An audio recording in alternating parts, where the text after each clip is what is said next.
नमस्कार दोस्तों, आज हम मोटिवेशन के बारे में बात करेंगे। मैं बार बार ये कहता हूँ कि कोई भी कार्य मुश्किल नहीं है, लेकिन आसान भी नहीं होता। इसलिए हम सब लोग को बड़े अच्छे प्रयास के साथ काम करना चाहिए।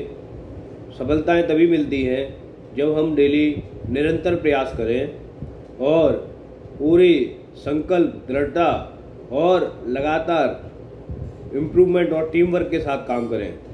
हमें सबसे मिलकर चलना पड़ेगा, सबसे अपने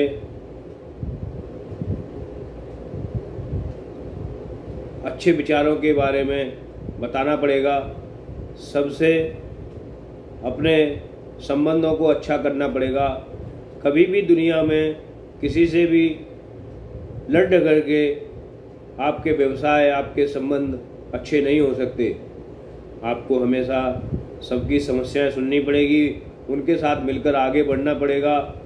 चाहे परिवार हो या आपका स्टार्टअप हो या आपका कोई भी व्यवसाय हो, उसमें हमेशा हम सबके साथ अच्छा समन्वय बनाएं।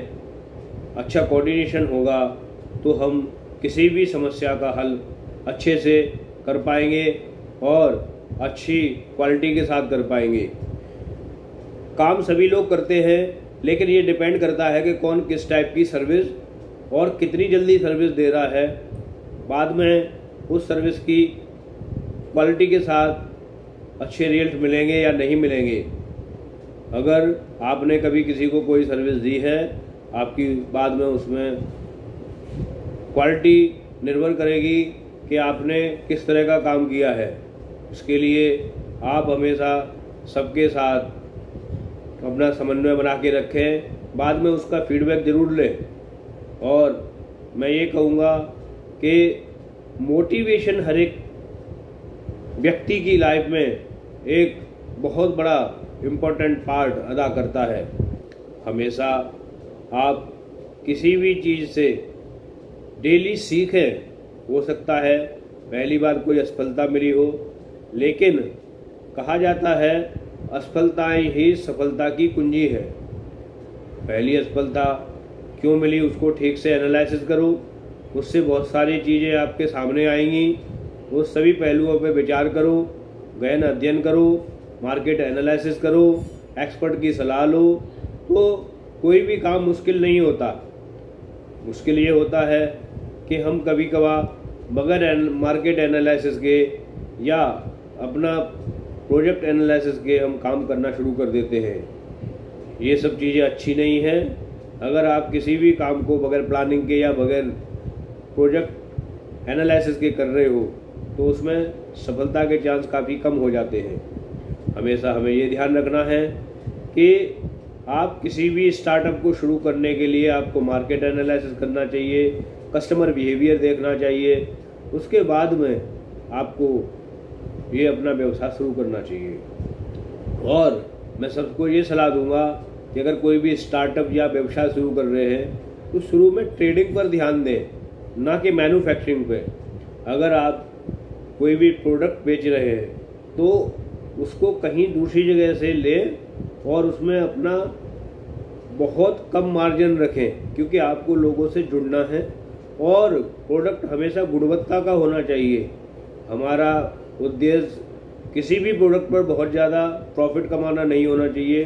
हमारा उद्देश्य हमेशा आगे ग्राहकों के साथ जुड़ना है और हमारे प्रोडक्ट की क्वालिटी निर्भर करेगी कि आपको कस्टमर रिपीट ऑर्डर देगा या नहीं देगा। अगर आपके प्रोडक्ट की क्वालिटी वास्तव में अच्छी है, चाहे भले ही वो नया प्रोडक्ट है, तो कस्टमर आपको रिपीट ऑर्डर देगा और उसकी अच्छी फीडबैक आपको शेयर करेगा। हमेशा फीडबैक पे इम्पोर्टेंस दें। फीडबैक को भी आप कई कैटेगरी में बांट सकते हैं, जैसे worst, good, very good, excellent. तो हमेशा ये सोचें कि हम एक्सीलेंट कैटेगरी में काम करना चाहेंगे, उसके लिए फीडबैक लें। हो सकता है वो आपका प्रोसेस से रिलेटेड हो सकता है वो रॉ मटेरियल से रिलेटेड हो सकता है कि आपकी सर्विस से रिलेटेड हो। आज के टाइम पर सभी को क्विक सर्विस चाहिए, क्योंकि टाइम इज मनी। अगर वक्त निकल गया वो वापस नहीं आएगा। हमेशा समय को ध्यान रखते हुए आपकी सर्विस अच्छी गुणवत्ता के साथ मार्केट में कस्टमर को देनी चाहिए। मैं एक सबको एग्जाम्पल देता हूँ कि मोटिवेशन के लिए या हार्ड वर्किंग के लिए कभी भी एक चील का जीवन है वो देखना चाहिए।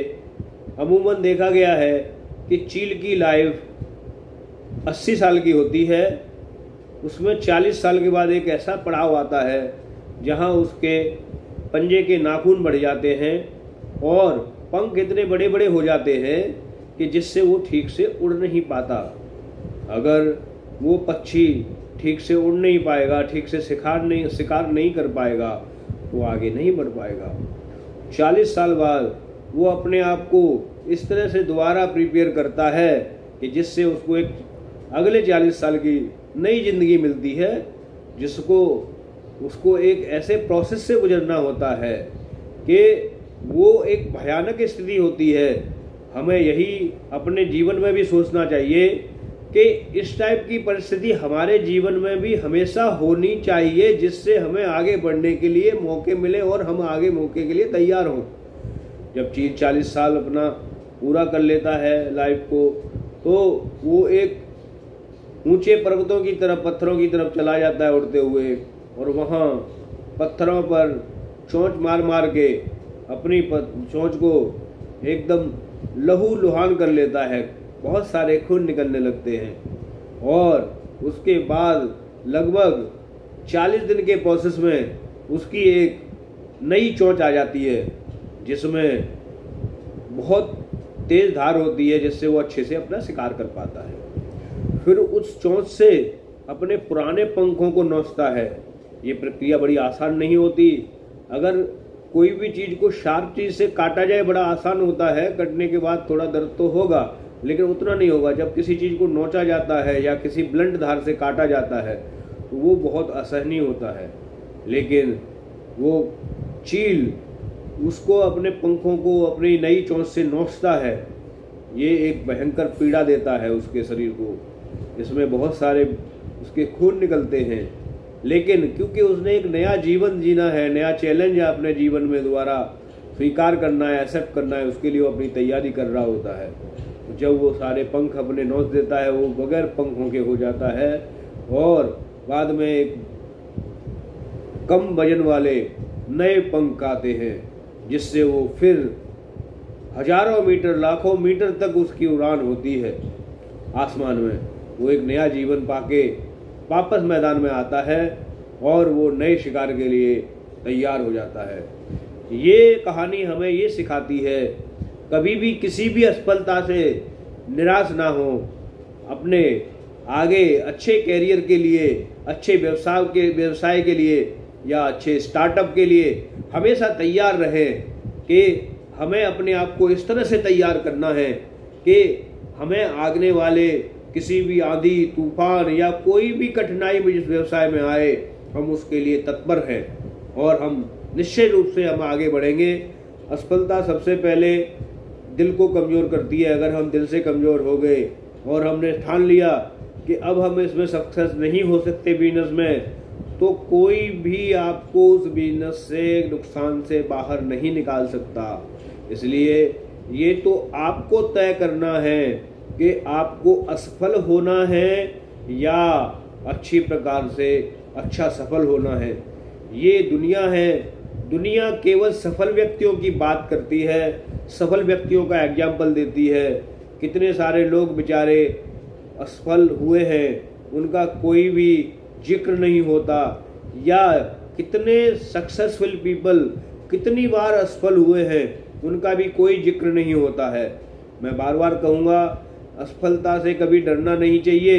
असफलता भी हमें कुछ ना कुछ नए अनुभव देने के लिए आती है। और मैं कहता हूँ कई बार गरीबी भी आती है, तो उसको जो है अच्छे से स्वीकार करना चाहिए। उसमें हमें अपने कितने भी सहयोगी लोग हैं उनके बारे में पता होता है, वो हमें पहचान करने के लिए आती है। मुझे बड़ा अच्छा लगता है रहीमदास जी का दोहा जिसमें रहीमदास जी कहते हैं, रहीमन रहेला हूँ भली जो थोड़े दिन होए इत हित अनहित या जगत में जान परत सब पूर।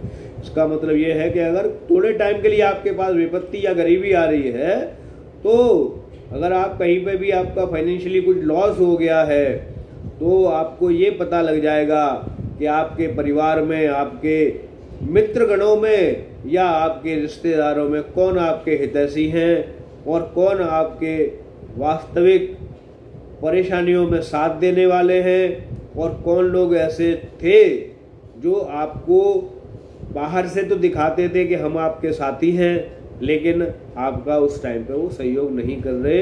इसका मतलब वो केवल दिखावा कर रहे थे।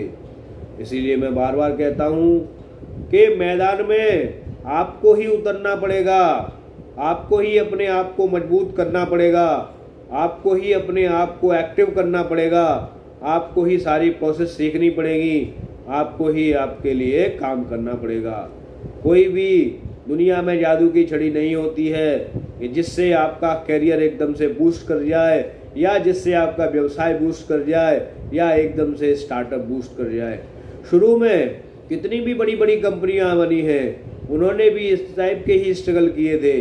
और कभी भी हम बात करें तो स्टार्टअप जीरो से ही शुरू होते हैं। शुरू में अगर हम बात करें तो काउंटिंग भी 0 1 2 3 4 5 ऐसे ही आगे बढ़ती है। और कभी भी सबसे छोटी इकाई पर हमेशा ध्यान दें। मान लीजिए अगर हमने 1 रुपया इकट्ठा करना है तो 1 रुपये में 100 पैसे का कंट्रीब्यूशन है। 100 पैसे जब जुड़ेंगे तो 1 रुपया बनेगा। ऐसे ही अगर आपको 1000 रुपये इकट्ठे करने हैं तो आपको 1000 रुपये इकट्ठे होंगे, तब वो 1000 की अब संख्या में आएंगे। नंबर्स ऐसे ही नहीं बढ़ते। हमेशा आपको छोटी यूनिट्स का मान रखना पड़ेगा, उनकी वैल्यू समझनी पड़ेगी, उसी के बाद में आप आगे बढ़ सकते हैं। तो चाहे भले ही शुरू में आपको छोटे छोटे फायदे हो रहे हों, लेकिन उससे या जो छोटे काम देने वाले लोग हैं जो आपका शुरू में स्टार्टअप में सहयोग करते हैं, उनको कभी भूलना नहीं चाहिए। हो सकता है कि उन्हीं की वजह से आपका व्यवसाय आगे बढ़ने के लिए शुरुआत हो। ये एक स्टार्टिंग होती है। फिर जब आपको बड़े बड़े काम मिलने लगते हैं, वो आपका पिछला एक्सपीरियंस के बेस पे ही मिलते हैं। सबसे पहले आप किसी से काम लेने के लिए जाएंगे, वो आपसे पूछेंगे कि आप कितने समय से काम कर रहे हैं, आपने अब तक कितने बड़े प्रोजेक्ट्स पूरे किए हैं। क्योंकि सामने वाले को भी डर होता है, काम देने वाले को, कि कहीं ये हमारा समय बर्बाद तो नहीं करेगा, कहीं ये हमारा कुछ प्रोडक्ट खराब तो नहीं कर देगा जो हमें देंगे। तो पता लगा कि इनपुट हमने कोई रॉ मटेरियल कहीं लगाया, उससे हमारा और बड़ा नुकसान हो गया, जिससे हमारा मेन प्रोडक्ट था वो और ख़राब हो गया। हमेशा ध्यान रखना है कि आपको शुरुआत धीरे धीरे करके एक ट्रस्ट के साथ आगे बढ़ना है, और जो ट्रस्ट होता है वही व्यवसाय को आगे लेके जाता है। और ट्रस्ट कब पैदा होता है कि जब आप किसी के साथ कंधे से कंधा मिला के खड़े होते हैं। वहाँ अपना पर्सनल फ़ायदा नहीं देखते, वहाँ देखते हैं कि हमें इनकी प्रॉब्लम कैसे सॉल्व करें। कोई भी प्रॉब्लम सॉल्विंग टूल आपके पास है, या कोई भी सर्विस आपके पास है, या कोई भी प्रोडक्ट आपके पास है, तो निश्चित ही वो आपके साथ जुड़ेंगे और आपके साथ मिलकर व्यवसाय आगे बढ़ेगा। आज के लिए बस इतना ही, क्योंकि ज़्यादा समय आपका जाहिर ना करते हुए वीडियो काफ़ी लंबा हो जाता है। धन्यवाद, नमस्कार।